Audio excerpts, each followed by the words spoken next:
You're watching TLC On Demand. An ice cream vendor, a tanod at night, and a father of six. We are here to witness the life story of Mr. Ramon Amado, the best ice cream vendor here in Talisay City, Negros Occidental. I'm Sheila May P. Baluarte from Grade 12 UMS A. Come with me as we serve a scoop in this knowledge. As a father, I can say that he is a responsible provider for our family. He provides all the needs in a ways that are also legal as man. And he doesn't only take care of the financial needs but also the emotional well-being of his children.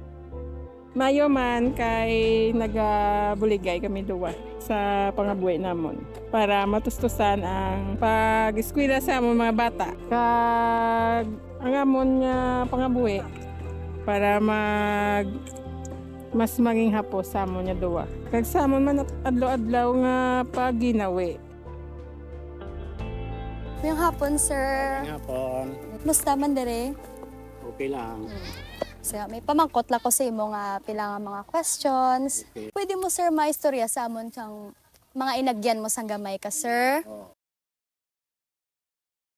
Ang sanggamay ko, edad ko mga 11 anyos, sa Sinda nag-obra ako.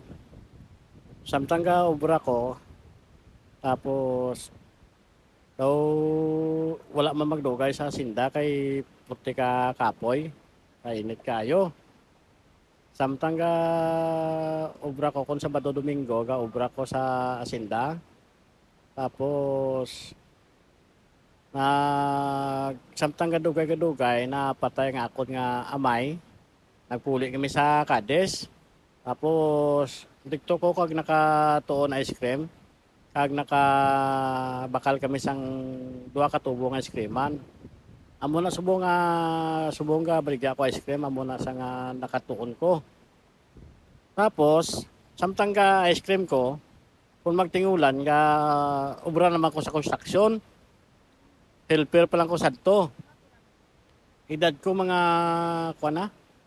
mga 16 anyos. Hasta mag-18.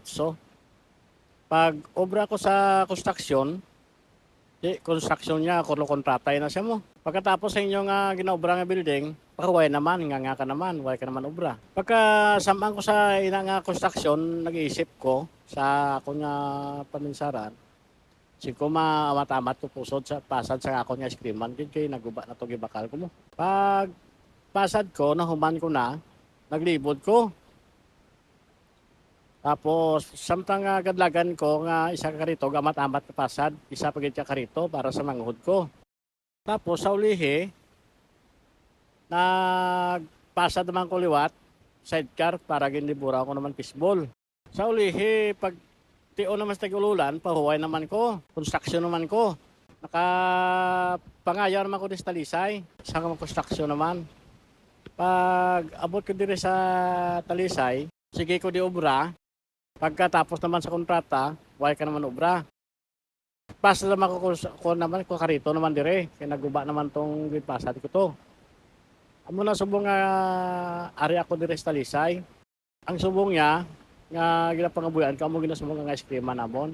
Amo na subong nga gapa-eskwela sa akon nga kabataan. Kay Risiel, kay Shaira, sa lima ko kabata. Okay man, makasurvive man kami adlaw-adlaw. Pila sila nga estudyante, 5. So, sa journey mo to, sa pagiging isang ice cream vendor, ano nga mga kabudlayan ang naimo na agyan? Ang kabudlayan man lang ay natawag ko kung nabudlayan ko sa bulan sang tig-ululan. Kay wala baklanay ang ice cream. Pero kung magtinginit lang, okay lang. Pero ang binulan nga halin sang August, September, October, amo na siyang mabudlay. Kay mabudlay ako na papangita sang binta para nga isuportar sa akon kabataan. Pero survive man Japon sa kadadlaw-adlaw ang bugas kay sudan. Medyo bitin lang galing ang balon sang 3 ka bata ag sang akon elementary. Mahapos lang man akon init ka may sudlan ka nga eskwelahan. Pero kung wala ka sang sudlan nga eskwelahan nga magtigululan, why get pigado get. Pero kung maginulan siya kag may kwan maka-survive gid ka nga ara ka sa sulod sa eskwelahan. Ang mabudlay gid siya sa bulan sang Agosto mo. Sa bintahan nga pigado kayo. Paano ka, Tito, mag-cope sa mga ini nga challenge? Paano mo masolusyonan? Sang una, sang tig-ululan nga daw kapigado gito kayo sang nagbibigad to nga tuig to. Kaysa may masulod sa pinsar ko nga maubra ko sa construction. Pero nadumduman ko nga mangita ko biyahe sikat. Tapos so nagabiyahe ko sikat sa una. Kag nagbakal ko ganin sa ako sa una mga tay sikat para nga magtig-ululan na may dakpon ko dayon nga ibiyahe. How much ang imo nga daily income sa pagiging ice cream vendor? Ang income ko, actually, ang kapital sina sa matutuod lang git. Dala panood na tanan, 1/8 mo. 1/8. Kung ang income niya sina, kung maubos na ganyan ang ice cream niya, sa isa kadlaw, ma-3.5. Katibawas man na sa inyo. Katibawas eh. Mag-3.5 siya ang kapital niya, 1/8. Ang mag-3.5 siya, pilang mabilin. Kung hindi ka ubos ang ice cream, Kung hindi maubos, mabinta ko, mga 2.5, ang mabilinda mo ng akon. kaya man. Makasustain Kaya man sa eh. kadadlaw. Oo. Kaya sa kada adlaw-adlaw ang makanto sa ilan nga apat. Actually sa duwa ka senior high solo 50 mo. Sa college ko subong 100. Sa duwa ko ka elementary 50. Ote actually ko gid bakalan mo sudan, sin, duwa ka kilo nga bugas. Okay man survive man. Ang 3.5 kag 2.5 ni, example, kung 2.5 hindi ka makabenta, dutay lang benta ng daily na.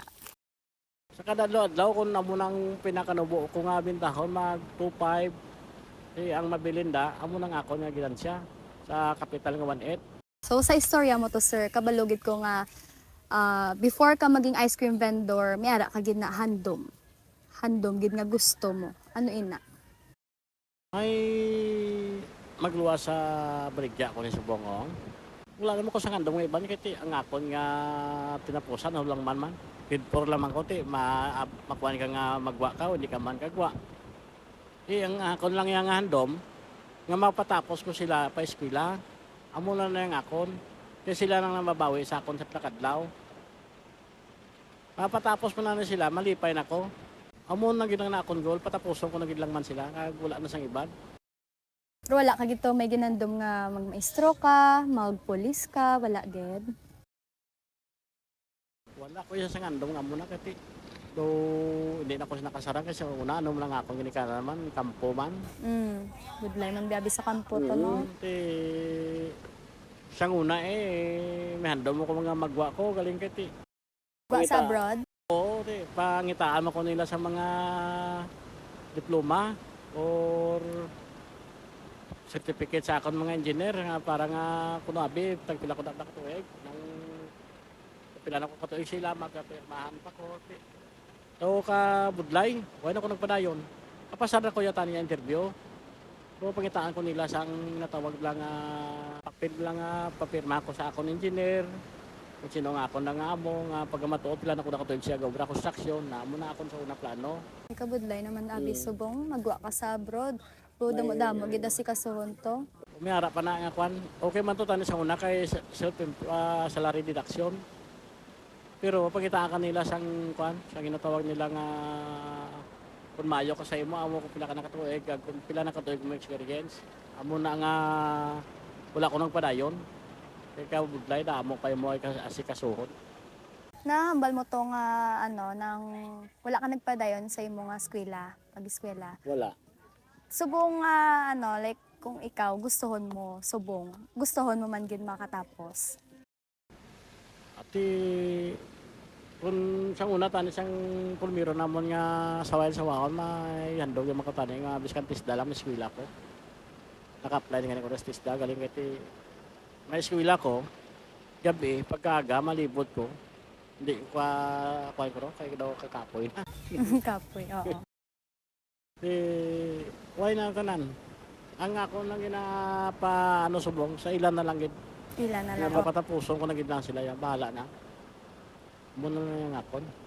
So, gakakita mo man to nga ma-maintain mo ini. Ma-maintain mo ang ini nga lifestyle ninyo. Nimo. Ma-maintain eh.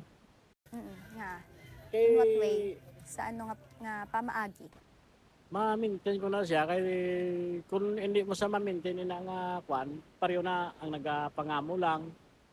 Siyempre, hindi mo wala namin anay maristo palino kasi mo kung sarili mo, ma-maintain mo gid bahala na ya kung pila lang yung kitaon mo. At least ya way kaya mo, way kay partidahan yung mong income.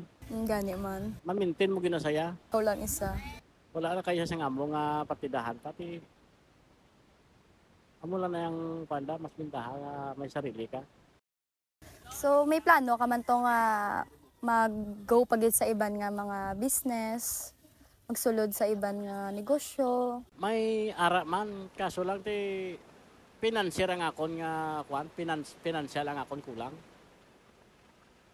Amo yung number one nga ginapangita ko kung may ma-finance okay man. Kaya kiti wala kita sang financier amo ginapatapuson sila kay kung magabot sa adlaw kung anong gusto ko ya, maka-obra sila, maka-support sila sa ako kung anong gusto ko nga negosyo. Muna gani nga patapuson ko sila. So, ma-recommend mo ang ini nga obra, ini nga ang pagiging ice cream vendor sa iban nga tao. Pwede gid.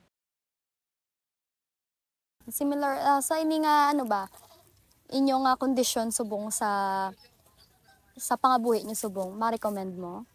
Pwede ko na sa ma-recommend kung sino ang willing mag-ice cream kag matuon sa ako na hibalaan. Wow. Ang akong gani planos na kadlaw gani kung makabaka ko sipon mabalag pa ko pagi sa ice cream eh.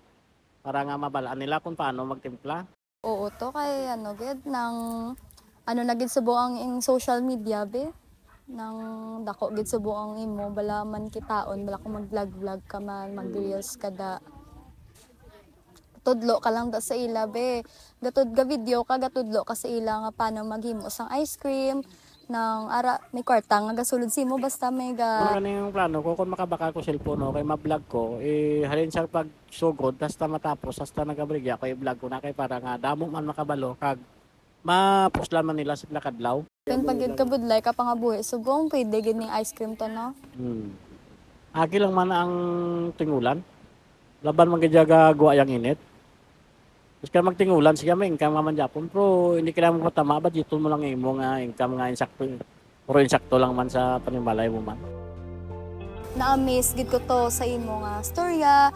Kabalo ko sa pagstorya pa lang sa ako ni Rachel. Dito pa lang na-amaze pa ko diri sa subong simo ko gid nabatian ang imo mga naagyan. Mas na-amaze gid ko kung paano mo na overcome tanan-tanan kag gapasalamat man ko kay subong gin tagaan mo ko permission para interviewon ka kag maano kong imo nga story sang kaboy. Thank you gid ko. Yeah.